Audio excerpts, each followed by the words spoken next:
Hi guys, welcome to our YouTube channel. This is Miss Parrish, and we are going to be trying something a little different in English this semester. Miss Miller and I thought that it would be really great if it would be possible for you to do the easy part of class, taking notes at home, so that we would have more time to help you with the hard stuff while we were actually in class. You don't really need us a whole lot when you take notes. In fact, if there was a way for you to take us home with you, you probably wouldn't need our help at all with taking notes. And now you can. So, the 15 minutes that we would have used at the beginning of class learning about new devices, you'll actually get to do that part of class at home, which will be really amazing. And then we'll have more time to work on the things that you actually do need help with in class, like paraphrasing Shakespeare and writing OERs. So let's get started. This weekend, you guys are going to be learning about and taking notes on two devices, repetition and parallelism. And they're both pretty easy, so this is a great way to start this experiment with our new structure for class. You're going to be learning about repetition and parallelism so that you can answer this OER question. How does Shakespeare's use of repetition and parallelism in Act 3, Scene 4 contribute to the growing conflict in Othello? Now, I hope you notice that the conjunction in this OER prompt is and. So that means you'll have to write about both repetition and parallelism. So make sure that you understand what both of these devices are before you get to class on Monday. Let's get started with repetition. Repetition is a literary device that repeats the same words or phrases a few times in order to emphasize a thought, connect multiple thoughts, or make an idea clearer. Now, repetition is really easy for you because you use it all the time. Let's say you say something that you thought was really funny and no one laughs.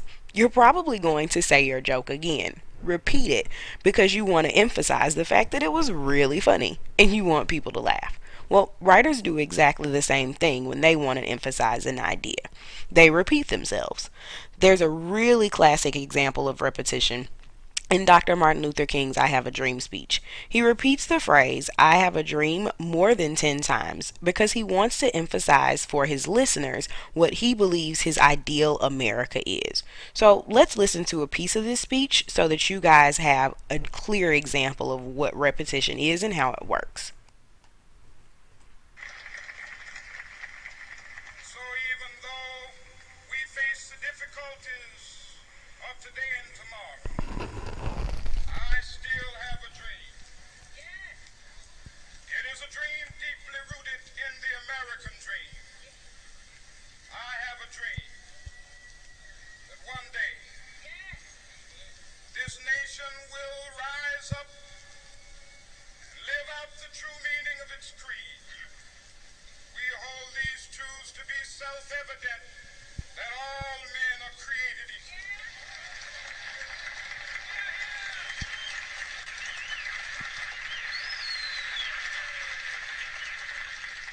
I have a dream.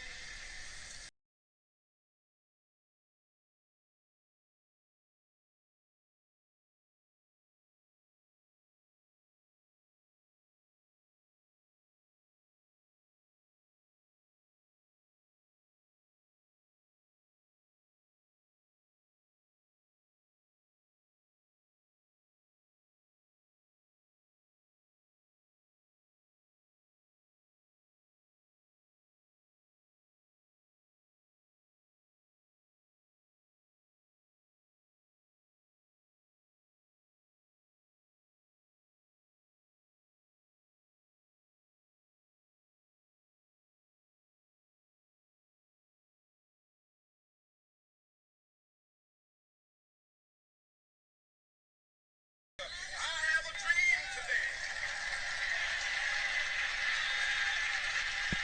today. So, repetition. Pretty easy to identify, right? So, why do authors use it? Repetition is used to emphasize a particular emotion. Dr. King wanted to emphasize the way that he felt about the ideal America. It would be an amazing place to live compared to the America in which he currently lived. And he wanted to emphasize that for the people listening to that speech. Repetition can also be used to build humor when an author or speaker wants to create an idea that's really funny for readers, to create suspense if he wants you on the edge of your seat about what's about to happen, to demonstrate jubilation if the writer or a character is really excited or happy about something that's just happened, or to reveal distress if the writer or character is really worried about something that's about to happen. So, let's see how good you are at finding examples of repetition. Read each one of these examples on your notes. Then find and highlight the example of repetition in each. Now, notice that the directions say highlight, not underline. So when you pause this video so that you can take a look at each of these two examples, you might want to grab a highlighter so that you can actually follow instructions. Remember, work quality always matters. Unpause this video after you've found the examples of repetition in each one of these. Don't cheat. Actually try these before I give you the answers. Unpause this video when you're ready to check your work.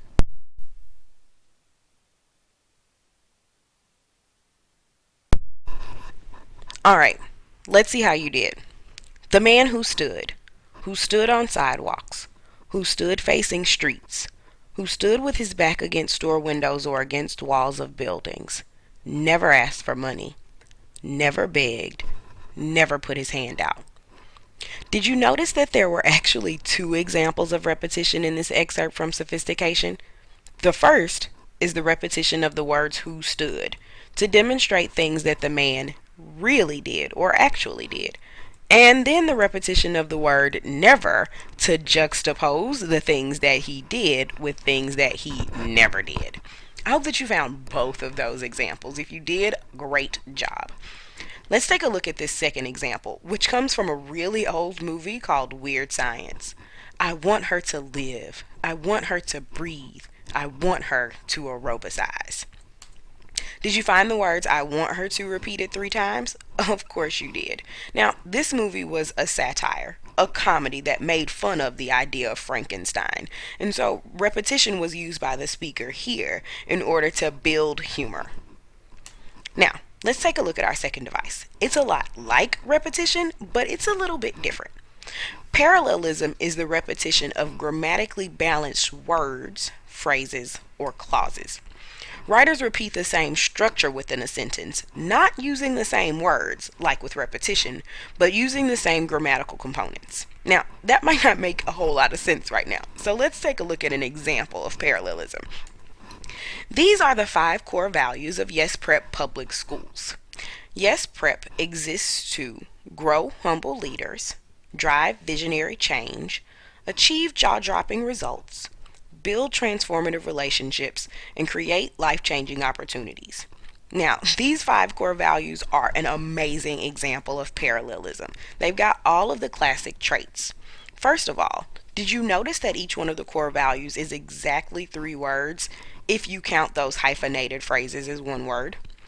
Grow, humble, leaders. Drive, visionary, change. Achieve, jaw-dropping results. There's almost a rhythm to these 5 core values when you say them all consecutively. That's a great hint that you're looking at an example of parallelism. Each one of the values is exactly 3 words, and there's kind of a rhythm when you say them. But you can break each one of these core values down even further to see exactly what parallelism is. If you look at the first word in each of the core values, you notice that they're all verbs, things you can do. Grow, drive, achieve, build, create. So each word, or each of the first words in each of the core value, is an action word, a verb.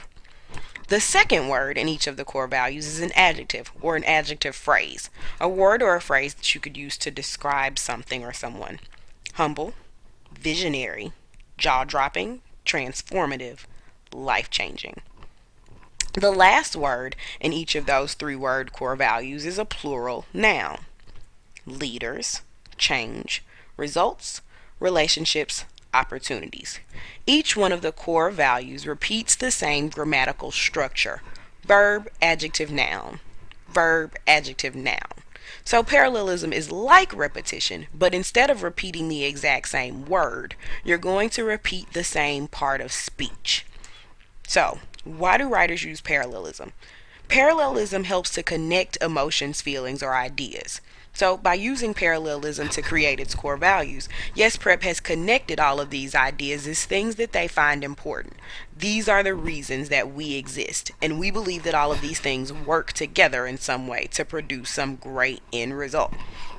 Parallelism also suggests equality between thoughts and can emphasize a writer's main idea. So let's talk about this equality between thoughts for a second. Because each of the core values is constructed in exactly the same way, verb, adjective, noun, they all are equal in importance to Yes Prep. If one was more important than the other, maybe it would be a little longer or a little bit shorter. But using parallelism helps to create the idea that each one of these things is equally important to our school. Parallel structure stands out when you hear it, and it usually exists in a list of items. So remember how I told you that when you say the core values, you almost hear a rhythm to the words that you're saying? That's what makes parallel structure stand out when you hear it. Because you are repeating the same grammatical structure, words are going to be structured in a way that makes them stand out to your ear. It'll sound like a list. Let's see if you can identify examples of parallelism in these. Now remember, you're going to highlight the example of parallelism in each one, not repetition. Don't get tripped up. Repetition is repeating the same word. Parallelism is repeating the same part of speech. So, go ahead and pause this video now. Try to find the example of parallelism in each one of these 4 items, and then unpause this video to check your work when you're ready.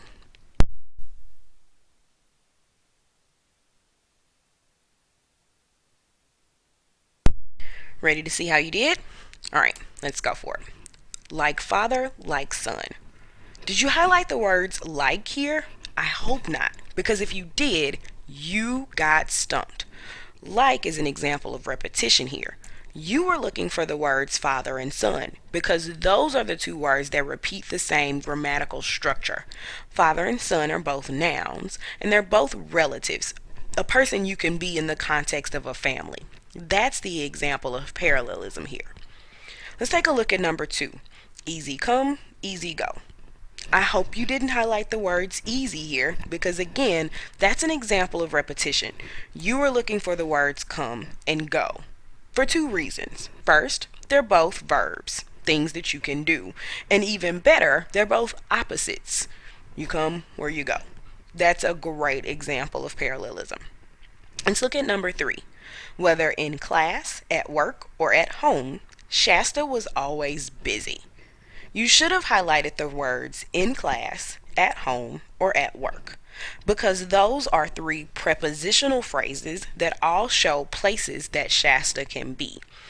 If you read this sentence, it almost sounds like you're making a list when you get to the point where you're using parallelism. And that's how parallelism stands out when you hear it. Let's take a look at the last example. Flying is fast, comfortable, and safe. Parallelism is here because there's a list of adjectives that describe things that flying can be. Fast, comfortable, safe. Are you ready for class on Monday? I bet you are. These were pretty easy. So, let's take a look at what class is going to look like on Monday. As soon as you come to class, your due first will be a short quiz that shows us whether or not you can identify repetition and parallelism. If you did a good job with your practice items here, then you should be ready for your quiz on Monday. There will be some time for Miss Miller and I to show you some examples of analyzing repetition and parallelism from an excerpt of Othello. We'll take a look at the scene that we're going to be analyzing when you write your OER. We'll practice dissecting the evidence that you should use, and then finally you'll write your OER and turn it in. Here's what our week looks like this week. Now, I won't go through each of these things bullet by bullet, but you can pause the video here if you'd like to take a closer look. Finally, a couple more announcements that you need to be aware of this week. You're going to be analyzing Othello again on Monday, and you can't work with a book you don't have, so make sure you bring it to class. Your paraphrase was due last week, so if you haven't turned it in, Monday's the last day to do so. If you need the handout that we gave out on the last day of school before winter break, check our Edmodo page. It's there. Don't forget to get your yellow grade report signed and bring it back to class on Monday. I've already sent you a Remind 101 text to let you know you need to do that. And finally, Your monologue performances will be done in class on Thursday, so get practicing if you haven't been already. That's all I have for you. See you guys in class on Monday.